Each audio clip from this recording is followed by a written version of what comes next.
పెద్ద విగ్రహాన్ని ఏర్పాటు చేసి మన ఆత్మగౌరవ ప్రతీకాన్ని నిలబెట్టినటువంటి ప్రభుత్వానికి జై కొడదామా? కొడదామా ఒకసారి? కొడదాం. అరే జై బోలో మన రేవంత్ అన్నకు జై బోలో. ఎందుకంటే మన ఆత్మగౌరవానికి గుర్తించినటువంటి నాయకులకు మనం సెల్యూట్ కొట్టాల్సిందే, మన రాష్ట్ర ప్రభుత్వానికి జై చెప్పాల్సిందే. ఇటు సెక్రటేరియట్ పక్కనే అమరవీరుల జ్యోతి, దాని పక్కనే కొండ లక్ష్మణ్ బాపూజీ, దాని పక్కనే మన ఆత్మగౌరవ ప్రతీకైనటువంటి సర్వాయి పాపన్న గౌడ విగ్రహం. ఒక్కసారి జై బోలో మన పాపన్నకు జై బోలో. జై బోలో జై బోలో మన పాపన్నకు జై బోలో. జై బోలో మన పాపన్నకు జై బోలో. జై బోలో జై బోలో మన పాపన్నకు జై బోలో.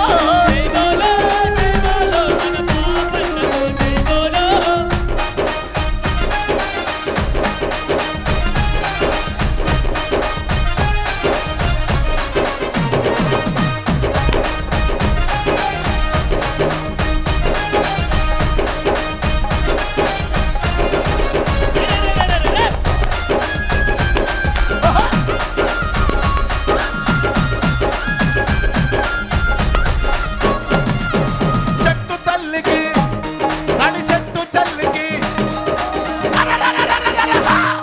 మీరు అందరూ అనాలని చెప్పిన ఇంతకుముందుకే. మన తాటి చెట్టుకు జై బోలో. అనాలి ఒకసారి, మన ముఖ్యమంత్రికి వినబడాలి.